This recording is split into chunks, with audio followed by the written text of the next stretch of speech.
ada medan magnet seperti di bumi kita punya medan magnet juga, itu ada kutub utara dan kutub selatan. Ini juga merupakan sebuah kutub di matahari.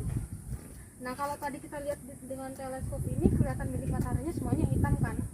Kalau kita menggunakan alat yang bernama magnetogram ini, kita terlihat ada bintik matahari yang berwarna putih, ada yang berwarna hitam. Itu menunjukkan yang putih itu menunjukkan itu kutub utara, sedangkan yang hitam selatan. Jadi kutub matahari itu tidak hanya dua seperti di bumi utara selatan, namun banyak utara selatan. Nah tadi saya bilang jumlahnya itu tidak pasti gitu ya, tidak sama terus menerus. Tapi secara dasar dia mengikuti sebuah siklus yang namanya siklus 11 tahunan. Nah yang para peneliti itu biasanya mengamati matahari terus kemudian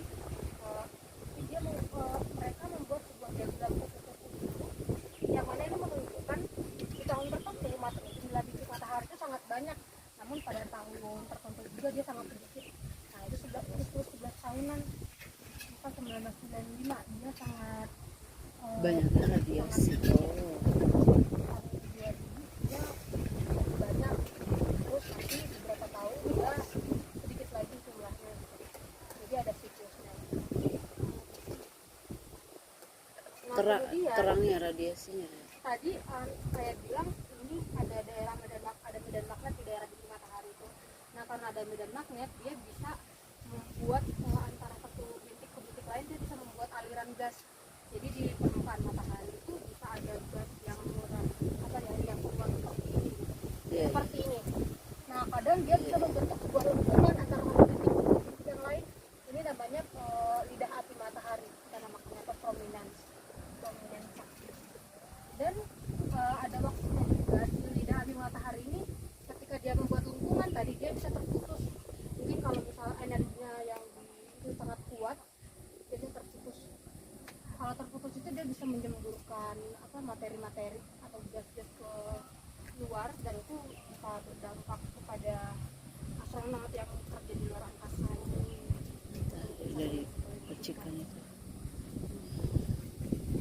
Tadi si bintik hitam itu pengaruh apa ya kemunculannya?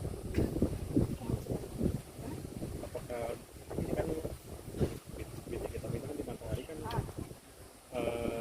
kenapa sih bisa ada bintik hitam di matahari gitu? Dipengaruhi oleh faktor apa sih? Nah tadi karena ada aktivitas matahari, jadi matahari itu tidak pasif gitu, tapi dia aktif. Nah bintik matahari ini juga semakin dia banyak, semakin mataharinya aktif. Tadi karena misal di matahari itu ada medan magnet juga gitu, ada medan magnet yang terbentuk. Nah itu yang bisa membentuk daerah bintik ini. Ya, jadi penyebabnya itu dari pembentukan medan magnet matahari. Kadang-kadang ada di satu daerah itu medan magnet yang muncul lebih kuat daripada daerah lain. Jadi lebih banyak. Jadi matahari. Jadi kayak di matahari itu semakin dia banyak, berarti aktivitas matahari dia semakin banyak. Oke, mungkin karena waktunya sudah habis, akan berpindah ke tempat selanjutnya. Terima kasih. Sudah mengamas semua kan ya? Sudah. Oke. Kita lebih berkenalan dengan mataharinya. Di matahari itu adalah bintang sebenarnya, dia berupa bola gas raksasa yang sangat besar. Jari-jarinya, radiusnya itu sekitar, diameternya itu sekitar 1,4 juta kilometer, jadi sangat besar, jauh lebih besar daripada bumi, karena diameter bumi itu cuma sekitar 13.000 kilometer. Nah, matahari itu merupakan bintang karena dia bisa menghasilkan cahaya sendiri gitu. Cahayanya asalnya dari mana? Itu dari bagian paling dalam matahari, yaitu di intinya. Di inti matahari itu ada semacam pembakaran hidrogen menjadi helium, atau reaksi nuklir begitu. Dan reaksi ini menghasilkan energi yang kemudian energinya dipancarkan sampai ke kita. Nah, di inti suhunya sangat panas, sekitar 15 juta Kelvin, 15 juta derajat. Sangat-sangat panas. Kemudian energi yang dihasilkan di inti itu transfer atau didistribusikan ke lapisan yang lebih atas, dan ada lapisan yang kita lihat pakai teleskop dan juga pakai kacamata matahari, itu kita melihat lapisan fotosfernya. Ya, prosesnya panjang untuk bisa energi itu sampai dari inti sampai ke fotosfer itu cukup panjang. fitur yang kita lihat yaitu titik matahari. Mungkin tadi sudah dijelaskan terkait titik itu apa dan bagaimana dampaknya. Nah di fotosfer ini suhunya relatif lebih dingin daripada di inti matahari ya.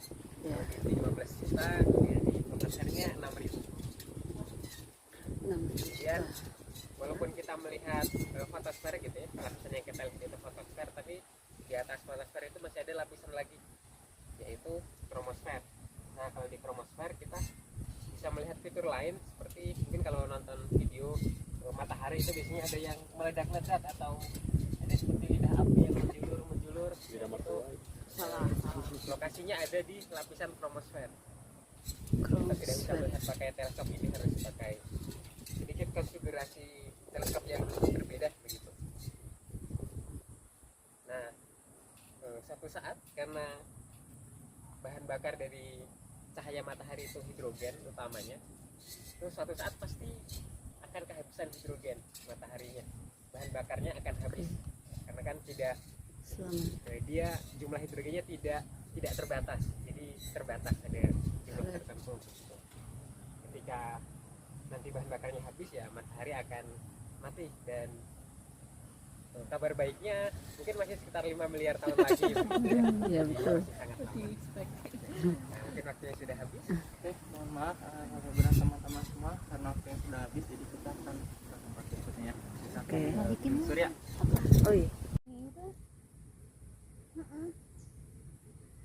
pura-pura langit yang mana kan? Aduh, bukan. Teropongnya diputar. Heeh.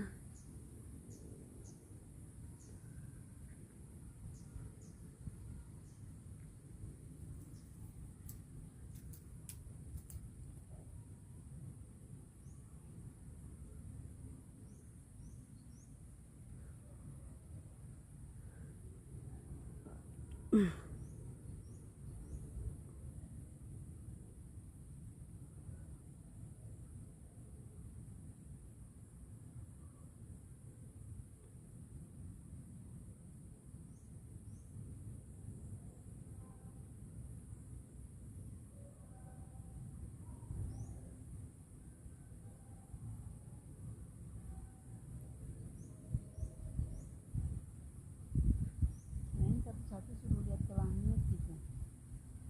Saya mau lihat bintang apa pun. Coba kamu perkenalkan tentang sebuah ikon di kota Bandung dengan bertepatan di samping sebelah kanan kita. Ini adanya sebuah patung dari macan kumbang seperti itu ya. Nah, mungkin Jakarta punya namanya macan Kemayoran, mungkin ada ya. Bandung memiliki sebuah maung di mana teh Maung Bandung. Nah, selain daripada itu dengan bertepatan di bawah teh kita berada di Jalan Wastu.